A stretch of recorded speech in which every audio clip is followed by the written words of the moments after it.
Community Television. I'm Lori Zook. Joining me today are Martin Kane, president of the Lake Hopatcong Historical Museum, and Richard Willis, a local author and a volunteer also. Thank you for joining me today. Let's start with the history of the Lake Hopatcong Museum. How did it come about, and how are you each involved?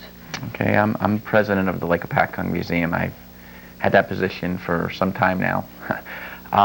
The Lake Hopatcong Historical Museum started as the Lake Hopatcong Historical Society in 1955. This is our 50th anniversary season. It was formed by a group of folks that thought that the history of Lake Hopatcong was starting to disappear. And they got together at a restaurant called Langdon Arms, which is now located, or which was located where Gatwin's now sits in Jefferson. And they came up with the idea that they really needed to put something together, and that's how it started. Okay. And what made each of you become interested in the history of the lake? I was a history major, and it was just a natural connection when to become interested in Lake Hopatcong. I've been coming up here my entire life as first summer people in a bungalow colony up at the lake, and then my parents bought a house up on the lake, and one thing led to another, and next thing I know, I got a little bit more hooked than I ever expected to. And Richard? Well, my grandparents' house was here at the lake. My grandfather ran the White Line boat line for a number of years, and they threw nothing away. And the old people came and would tell the stories, and I got hooked. Wow, okay. I understand that each of you has authored a book or books. Can you tell me what you've written? Yeah, through the museum, it's been a great resource for both Rich and myself for the materials and resources that we needed to put together books. In fact, the one next to me is actually the most recent book. This one actually our museum worked on in conjunction with the Lake Hopatcong Yacht Club. It's our 100th season, their centennial this year. So it's really a book that tells the story of the club and its 100 years. The one here in front of me, Lake Hopatcong Then and Now, is something that we did about a year ago.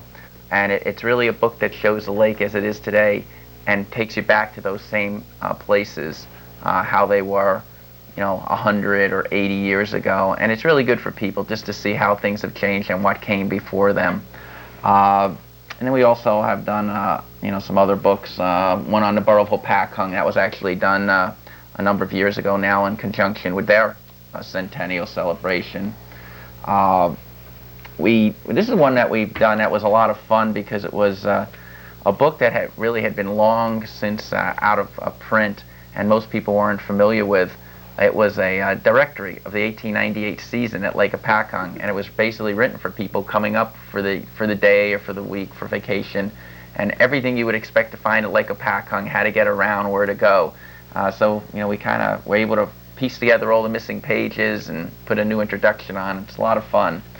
And then we also did things on Bertrams Island Amusement Park, a very popular spot for many, many people in this area. Operated, well, believe it or not, it's been closed over 20 years now. It closed Labor Day 1983. But a few years back, we did both a video history of the park and an accompanying book on the park. So hopefully to keep the memories alive for people. Right, that's one of my favorite subjects is Bertrams Island because I, living locally, went there all the time, and I was very upset with when it closed down and what eventually did happen to it, which it's now just, real estate. Yeah. But I'm going to ask you some more questions in just a little while on that. Richard, would you tell me what you've written? Well, I co-authored a book with Lorraine Lees on Jefferson Township on Lake Hopatcong, and it was a book to help celebrate our 200th anniversary in Jefferson. That was last year. Thank you. Let's talk about the museum. I know I've been there, and it features different rooms covering different times in the history of the lake. So let's talk about each room in detail, starting with the Passage to Progress room. Okay. Well, actually, as you walk into the museum, we try to do it chronologically, although right now there is a special exhibit in, so the first chronological room you would come to is the Passage to Progress. It's a history of the Morris Canal. It really features Lake Hopatcong in the way we tell the story of the history of the Morris Canal, but it gives people an overview so that if they don't really know that much about it, at least they learn something in general about it, and then we really feature its importance here at Lake Hopatcong. Our next room is a kind of a real mixture of various things at Lake Hopatcong. We call it Simpler Times at Lake Hopatcong. It picks up a lot of varied aspects of lake life, from fishing to boating to early camping to early industry. It gives us an ability to, as I said, catch a lot of diverse areas. As you go upstairs, Mountains exhibit the Great Hotel era at Lake Hopatcong. It really captures a period from the 1880s to the 1930s when the lake was a great Northeast resort, and over 40 hotels and rooming houses operated on the shores of the lake. During this period, many famous people came to the lake, and that's our second room upstairs, is Famous Folks at Lake Hopatcong.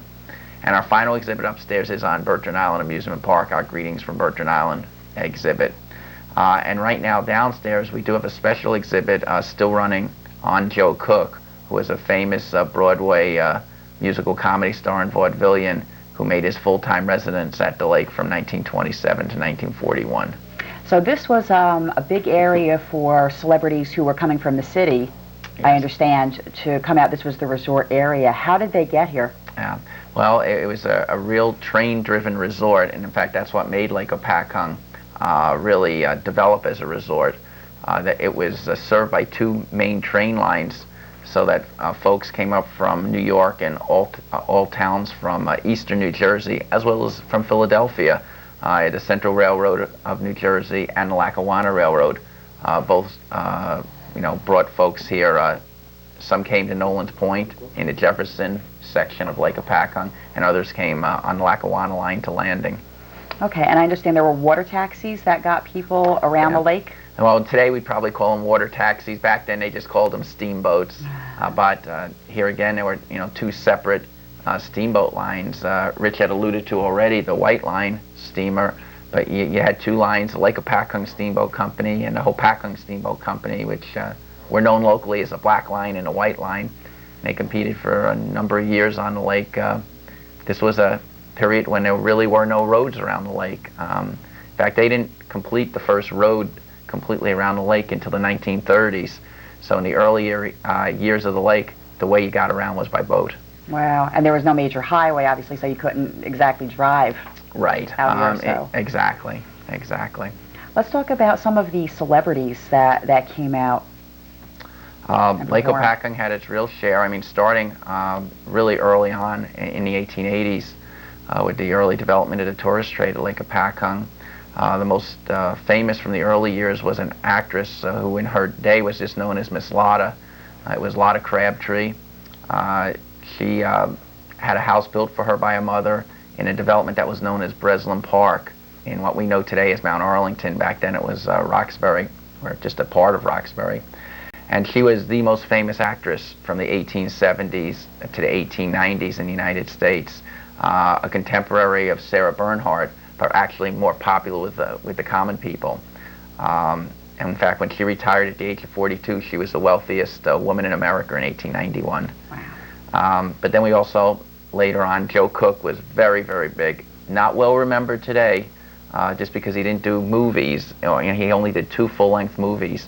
Most of his stuff was live, as I mentioned, vaudeville or Broadway. So we don't tend to remember some of those people today, but he was huge in the period of the 1920s and 1930s. But we also had people that you do remember more today. Milton Berle was a real regular at the hotels, particularly the Breslin, which became the Alamac. So in the Alamac during the 1930s, he was a real regular. Bud Abbott, who would in later years become much better known as the Abbott and Costello, he brought his family up every year to Northwood. Another person who would come regularly to Northwood was Bert Lahr. One of my favorites. Yeah, well, a lot of people, just know him from The Wizard of Oz, but he was a real leading vaudevillian in his day. Did they come up to perform, or did they just come up to relax? They came up to relax. This was the perfect place for vaudevillian and actors and actresses to come from New York. It was, just a little over an hour away by train, but they could get back very easily for auditions. And in the summer, in those years, New York's theaters largely went dark because there was no air conditioning, so it was so hot in July and August that most performers had off. I mean, unless you were performing in like Atlantic City or somewhere, you usually didn't work, so it was the perfect place to come, yet still be near New York. And as more, some came, more and more came. Did the performers stay in hotels, or did they have their own residences up here? Most of them rented, what we now would call a bungalow or something, or, they called cottages. They were very, very simple, buildings, usually one kind of room, and that's all they really needed. People like Joe Cook, who were big stars, had big houses up here on the lake, and his house, known as Sleepless Hollow, was a setting for many, many, many parties and where folks came. So, it kind of ran, depending on how successful they are, was usually, how they stayed out here. And people like Milton Berle did come, Burns and Allen, people like that stayed at hotels up here. Now, do any of those hotels still exist, Richard, today, or any of the bungalows? Well, the Justamere Lodge is still a private home over on Point Pleasant, and the Old Orchard Inn, which is in the Woodport section of Lake Hopatcong off the lake, is still standing, which is the Willow Lake Day Camp. I think they're about the only two. Yeah, I mean, unfortunately, we've lost most of the hotels at the lake. A number had gone really in the years right after World War II.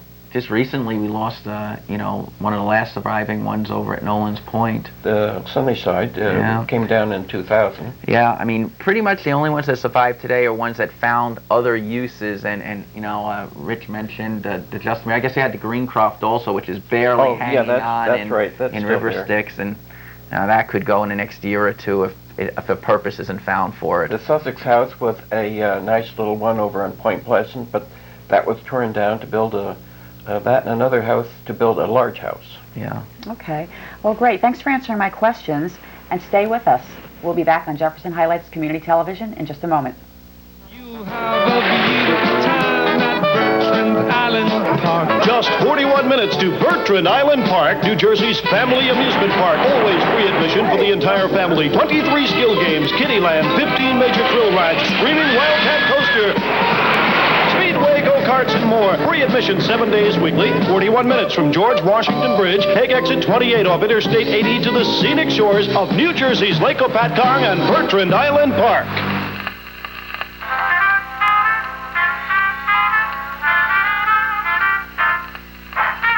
For more than 70 years, an amusement park in the hills of northwestern New Jersey provided summertime fun for the young and young at heart.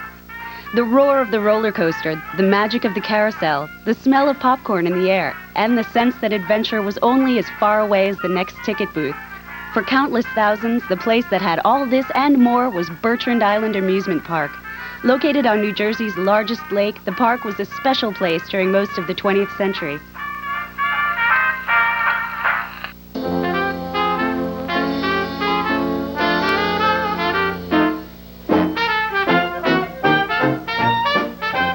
The development of Bertrams Island Amusement Park can be traced to Lake Hopatcong's rise as a great Northeast resort. The park was a product of the lake's resort years, and it continued to flourish as the lake changed from a tourist destination. Welcome back to Jefferson Highlights Community Television. I'm here with Martin Kane and Richard Willis from the Lake Hopatcong Historical Museum. And let's talk a bit about some of the events that you have coming up. On July 25th, you have Newsreels of Lake Hopatcong. What is that event about? Okay. Well, we have limited hours during the summer because the state park gets so crowded on weekends that it's hard to run a museum when folks might come up to the front gate and find out that the park is closed. So what we've done the last few years is we've just organized certain special events on evenings in the summer so that people have a kind of an event to look forward to in the summer. And the event you're referencing in July is going to be actually, we've accumulated over the years newsreel footage from the late teens until the early 1940s that were taken professionally and shown at movie theaters as newsreel coverage of events at Lake Hopatcong. So as there's a number of special events from boat races that were up there to winter sporting events, and they have a lot of footage of some of the hotels in the backgrounds and things. So it's kind of really neat, and some is narrated. We were able to obtain from various archives with the original narration. and some isn't. It's just a raw footage, but it's going to be about a 45-minute loop that will run upstairs in the museum, and then we'll have the rest of the museum open also. Great. And are you all volunteers at the museum also? Yes. Yeah, Richard's a volunteer, right? Yeah. There's a group of us to volunteer. I came one day to do a little research, and Hooked 'em. it was about 40 years that I hadn't been there, and then all of a sudden I've been there ever since. Okay. Yeah, we're a completely volunteer Volunteers. organization. Excellent. Let's see, on Wednesday, August 10th is Lake Hopatcong 1955, which is your 50th anniversary celebration. You're going to have dinner, a program, and more at the Jefferson House. Right, it is our 50th anniversary celebration. In fact, 50 years to the day that we were founded, August 10th, and we're doing it at Jefferson House, which has been sort of our home for programs for many, many years up at the lake, because you couldn't find a nicer spot on Lake Hopatcong to look out at the lake. So we're going to pretty much take over the whole restaurant. We're going to have a cocktails and things outside and different events going on. And then we'll try to take everybody inside for a program to show them what the lake was like in 1955. You know, kind of drop back 50 years. Okay. And on August 29th, you're doing Old Home Movies of Lake Hopatcong? Here again, we're going to use the museum, and all the programs at the museum are free. And the ones with dinner, they have a slight cost, but they can contact us if they're interested. But the home movie night is going to be just that. We've picked out the best parts of people's home movies. Here you get a lot of Bertrams Island footage. You get some things maybe of the ferry to Raccoon Island back in the 1930s. Just some really interesting shots, a lot of winter scenes. We've taken out all the birthday parties and events from people's home movies and it's kind of just locked in on the things that are of interest on Lake Hopatcong. Okay. And on September 17th, you're doing a night of vaudeville. Yes, we're putting that together right now. Since Lake Hopatcong was such a home for vaudevillians, and so many of the vaudevillians used to come up to Lake Hopatcong, we've always, at the museum, had a close connection with them. And a couple years ago, we did an evening of vaudeville, which was all film clips of vaudeville acts, and it was very, very popular. We used the Palace Theater in Netcong, which is the home of the growing stage, and it worked out great. And we're trying to take it to the next step now and combine a bunch of live acts doing vaudeville and probably intersperse some of the classic tape acts with it.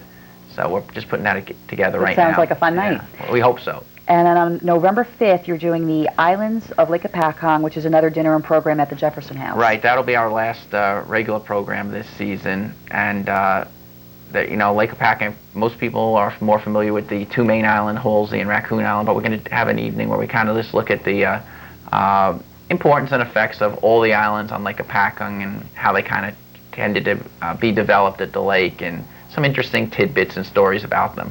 Okay.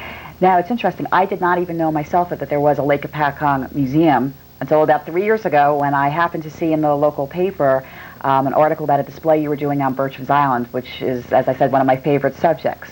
So I'd like to go back to that a little bit. Tell me about Bertrams Island. Maybe Richard can start with how Bertrams Island came about. Well, Mr. Bertram had a summer home there, and after that house burnt, a private club came in and had their clubhouse there for a while. That disappeared, sat for a while. A bathing beach was at the island, and Mr. Lou Krause from Prospect Point had a summer camp there. He eventually moved down and built a hotel on Birchmans Island. California Lodge? California Lodge. And he soon learned that it was easier to take care of people for the day than for the long period, and he'd have amusements in there at the hotel for them, and eventually he devoted totally into amusements. Hotel was eventually phased out, and he had the amusement park there. Okay, and the amusement park was around, I think you said, until 1983? 83. So tell me about some of the things that went on at the park, what type of amusements there were. Just give me a little bit of history about that. Well, there was a roller coaster. It was the oldest wooden roller coaster in northern New Jersey. Second oldest was at Nolan's Point. There was an amusement park there also. Okay. They had airplane ride. There was, I believe, 5 airplanes on a cable that would swing out over the lake. There were biplanes. And over the years, they would update different items that turned into a rocket ship. And we have one of the members of the museum rescued the rocket ship, and we have it now on display at different events. I believe we'll have it over at the Antique Boat Show this year. Is that correct? Right. And there was miniature golf. They had motorized cars. Over the years, it would go from something very crude to something very sophisticated. We have a Tin Lizzie at the museum, which is like a miniature Model T. There was rabbit races where you would have a plunge you'd push down and a ball would go up, and a rabbit would go up a race, and when it hit the top, it would win. You'd win a prize of some sort. Penny arcades, Ferris wheel, and the carousel. We had the Alien Supreme there, the best of the best, they said, and it was there for many years. Marty, maybe you can give a little more. Yeah, it was a full-scale, full-size amusement park. It had a boardwalk, about 20 major rides, a whole boardwalk of games, bathing beach, which was very, very popular because most amusement parks didn't have, swimming on lakes, so that was a novel part of Bertrams Island. You could rent a boat, if I remember right, and go out fishing. They at various times over the years, they had, it changed with the taste. If roller skating was hot, all of a sudden roller skating was at Bertrams Island. It kind of tended to go for the crazes. Early on, ballroom dancing was very, very popular there. In later years, it had, kind of fallen off where you had an occasional rock and roll show, but that was it. As I said, it really kind of just evolved as the tastes of the time did. But the big thing was it was the community's local amusement park. It wasn't huge by what we think of amusement parks today, but when you were a kid, it had everything you could have wanted. That's what I remember, the fun house. I remember as a kid being scared going through the fun house, and that wooden roller coaster. I used to sit in the middle because I was so scared to sit in the front. It would jump the track, and it was a screamer as far as roller coasters go. So I remember that was a lot of fun. The books that you gentlemen have here, are they available at the museum? And what else is available at the museum for people that are interested in the history? Well, over the years, the gift shop has expanded. In fact, it's probably expanded beyond the space we have available. But all the items are available for sale at the gift shop. We also have maps and photo prints and souvenir items of the lake, and shirts and. We have coins from the penny arcade. They're made from the original dies, and we have those. We have some of the original postcards that were available at the Bertrams Island and shops around the lake, still available at the gift shop. Right, and I remember the Birchmans Island. I have the T-shirt that you guys have, and maybe tell me, we can show one because we have one. The Bill Sturm's print. The prints that he did of Lake Hopatcong and Bertrams Island? Basically, we tried anything of interest, on Lake Hopatcong. We try to kind of stock at the gift shop, so it's very popular before Christmas. We also do matted prints of different scenes from the past on Lake Hopatcong. Okay, very good. Where are you located, and what hours are you open? Okay, our regular hours are really more spring and a fall. As I mentioned to you earlier, summer is very tough because we do share the property with the Hopatcong State Park. But basically, fall and spring, we're open Sundays from noon to 4. We also open for various special events. The easiest thing for people is to check our website. It's www.hopatcong.org/museum, or if they just put Lake Hopatcong Museum in on their search engine, we'll come up. And they can also call us at 973-398-2616, and it always has our latest hours and events. Okay, and before we leave, I want to ask Richard a question. I understand you have a special piano at the museum that you had mentioned. In the first room that you enter from the lobby, we have the Joe Cook room. We specialized a whole room for a season or so. We were given a piano that belonged to Joe Cook. Most people, when you would have guests, you would sign a guest register. Well, Joe Cook's guest register is actually the piano. they would have a special tool, and the guests, the known guests and some of the non-known guests would come in and sign their name on the finish of the piano. Very interesting. Well, I want to thank you both for joining me today, and thank you for joining us on Jefferson Highlights Community Television. Stay with us just for a few moments, and you will see some footage of Bertrams Island, and those of you who were around then will remember the memories. Thank you. You have a beautiful time at Birchmans Island Park. Just 41 minutes to Bertrams Island Park, New Jersey's family amusement park. Always free admission for the entire family. 23 skill games, Kittyland, 15 major thrill rides, screaming Wildcat coaster, Speedway, go-karts, and more. Free admission 7 days weekly. 41 minutes from George Washington Bridge, Hague Exit 28 off Interstate 80 to the scenic shores of New Jersey's Lake Hopatcong and Bertrams Island Park.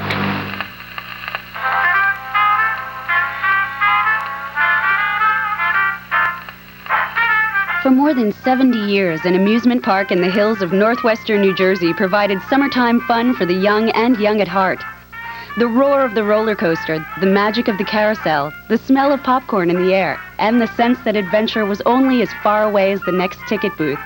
For countless thousands, the place that had all this and more was Bertrams Island Amusement Park. Located on New Jersey's largest lake, the park was a special place during most of the 20th century.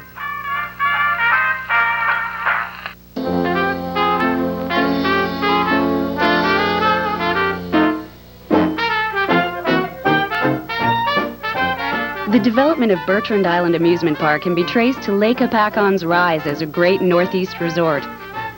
The park was a product of the lake's resort years, and it continued to flourish as the lake changed from a tourist destination to a community of summer bungalows and second homes. The park hung on as the lake became an all-year-round community. Bertrams Island evolved during the golden age of amusement parks. Following the success of the Midway at the 1893 Chicago World's Fair, amusement parks rapidly spread in the United States. By 1919, over 1,500 were in operation. Situated on Lake Hopatcong's eastern shore in the borough of Mount Arlington, Bertrams Island is a peninsula today, but it once was an island separated from the mainland by a narrow channel. In the early 1860s, Charles Bertrand purchased significant land at Lake Hopatcong, which was then a remote, sparsely populated area of New Jersey. Bertrand built a grand home for his family on the island, which would bear his name. Bertrand died in 1870 and the house burned in the ensuing years. The land was subsequently sold to a group of men who built a clubhouse on the old foundation. Known as the Bertrams Island Club, it was typical of the clubs which were common at the time among men of means, a place to hunt and fish, play some cards, and perhaps drink a little whiskey. Airplane swing were replaced by rocket ships which had been acquired from Olympic Park, an amusement park located on the Maplewood-Irvington border.